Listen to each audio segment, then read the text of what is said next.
Lisa Hamm-Greenawalt with Okemo Valley TV, and we're here at the Benson Cove Waterfront on Lake Rescue to talk about how homeowners can plan their waterfront and their plantings. We have a couple special guests helping us out today.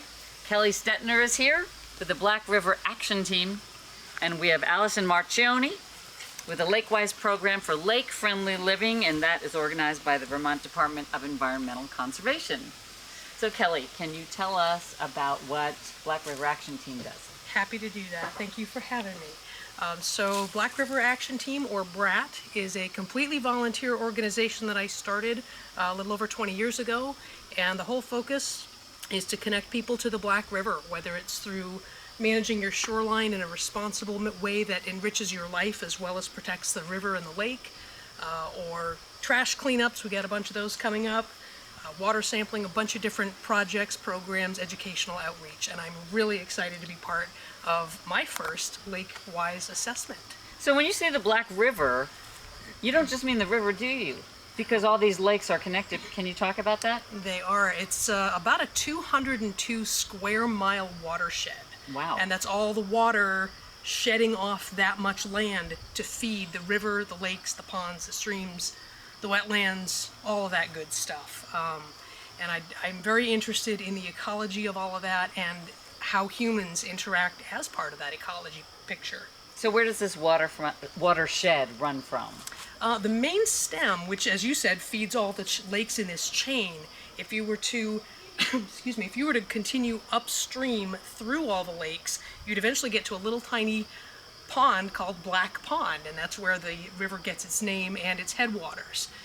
As it flows down through Ludlow, Cavendish, Proctorsville, it then picks up the North Branch, which rises in Reading, Vermont, and those two water bodies combine just south of Stoughton Pond in the North Springfield Reservoir. That huge flood control project winds down through North Springfield and empties out into the Connecticut River. Eventually finds its way to the Long Island Sound. All right. Thank you. Yes. Well, that's very exciting. Now, if you could tell us, Allison, about the Lake-Wise program. Sure. The Lake-Wise program is a voluntary program run through DEC that encourages private landowners to make improvements to their property to curtail stormwater runoff from entering the lake with a bunch of sediments and causing erosion. And so the program is completely voluntary. Assessments are completely free. And there's no regulatory action involved. So I don't go around people's properties and say, you have to do this. I make suggestions that landowners can take or leave to make their properties more lake-friendly. So it would be great if every single lakefront owner in this entire region got involved with the Lake-Wise program. That would give us healthier lakes. It would be fantastic. Healthier fish, healthier yes, birds. Definitely better water quality, which is great for everyone, for humans, for animals, for fish, for people who want to catch fish. It's a great program for helping keep our waters cleaner. So what are we going to do here at the waterfront today? So today we're going to take a look at your lakefront parcel here, and we're going to go through an assessment form. This parcel happens to be undeveloped, so it's a quicker assessment that is going to look at how water is moving across your property from right up the road all the way down to the water's edge. Okay, perfect. Great. All right, let's get started. Okay. My first question would be, where are the boundaries of this parcel? Well, this is the boundary. Right, is like here? Yeah, right here. Okay, right, like right at this here. tree. Like I'm standing on the boundary. And it goes straight and it goes up up to to that second tree there. And then keeps. And over there, it's just on the other side of this little patch of grass, and then down to the water. Okay, so very narrow. A little bit beyond where the boat is. So I would say, I mean, I don't know, again, like how this works with your neighbor, but. So our neighbor would like to be involved with all of this. Okay. And so her property goes over to where the grass is almost, and then that's where Martha, who was on the phone with us, and Mike, theirs starts over there. Okay. I would think that some plantings around here, and maybe over there, your canoe is there, but if there was a way to like just bring in the vegetation a little bit, I think probably any erosion problems you're having are probably right here.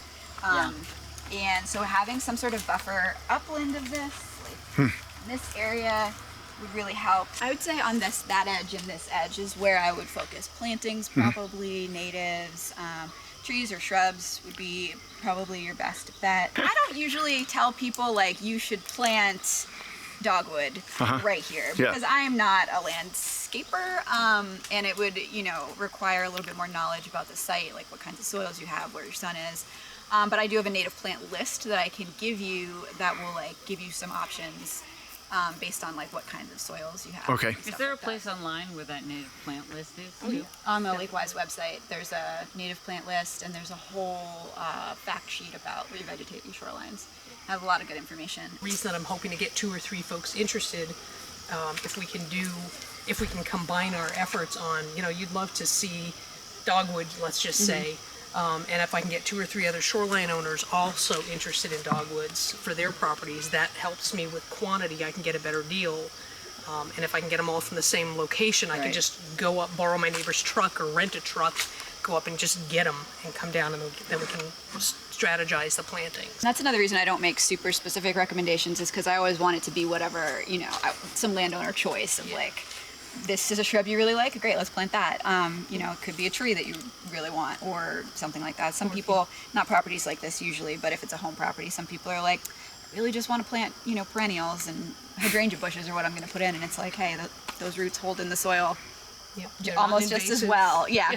So it's really about, you know, balancing personal preference with like water quality issues. And so any plants are better than no plants. And I usually am more specific about like, this is the spot, like this is where you should put the stuff. So definitely here as your primary spot that you want to plant some shrubs. Over there secondarily. It doesn't look like there's as much erosion. I think you're probably getting water that comes down from the steps, maybe some that comes down from the road. In spring, the water Like here. probably, comes pretty far up. That's why I'd suggest planting a little bit uphill from that, because if the water's coming up, you don't This want is almost the feet to be lowest wet. time of the year right now. Yeah. What about plants in the water where the muck is? We don't usually recommend in water plantings as part of my work, because anything you do in the water is going to require a lake encroachment permit. And so that would have to go through our entire permitting department. And I don't work with aquatic. Even like reeds and things and whatever. Yeah, I don't work with aquatic plants. I'm almost entirely terrestrial as a shoreland. I would recommend plantings on this steep slope on either side of these stairs. So those could be perennial beds. They don't have to be, trees or shrubs. They could be anything. But you're probably getting water that comes right down here and right down the lawn. Grass does a terrible job of infiltrating water. Water will just run right over it.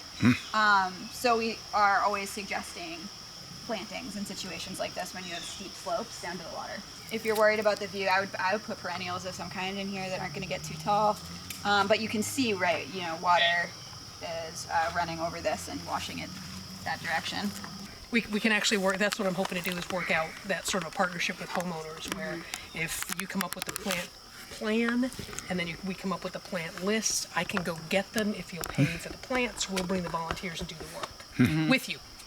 And hopefully 1 or 2 other people on the same lake will come and participate, so that when it's time to do theirs, we can all go to their house and you come with us, kind of a thing. We got to plan it right. Yep.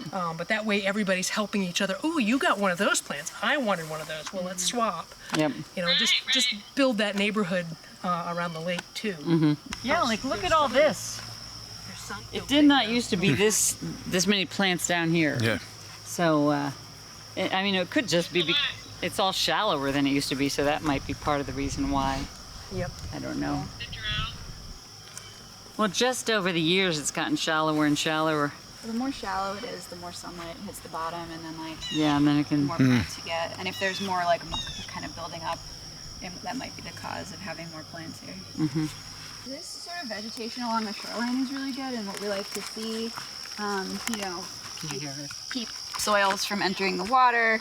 Ideally, there'd be some vegetation on this side as well, and you just keep the path here. And you can maintain it, kind of low, to maintain views and stuff.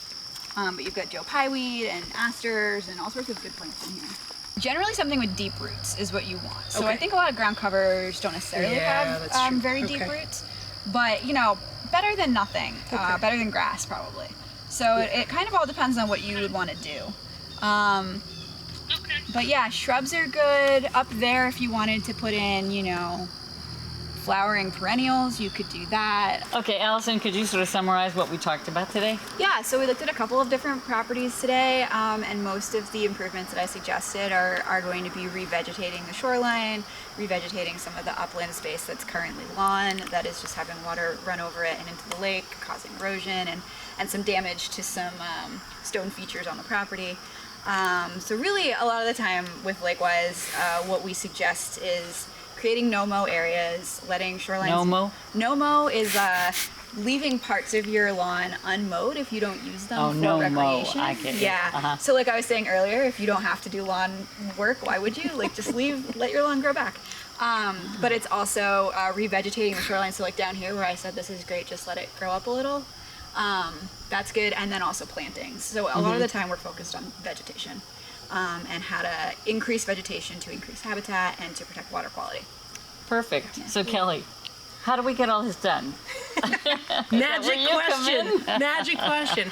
That's where I'm hoping to come in. I want to try to be that liaison between the lakeshore owner, the riverfront owner, the Lakewise folks, gets maybe a well-recommended landscape designer involved so that homeowners are comfortable with a plan. They have a lot of input, the major input into plant selection, siting, the height of plants, the kind of plants they want to see, what their values are, and find that balance. And I just want to help be the liaison to make sure that everybody's priorities are met and voices are heard and everybody wins and is happy. I love that, but now I have a question. How are homeowners supposed to pay for all this? Well, that's kind of a work in progress. I mean, as you mentioned, I'm a volunteer.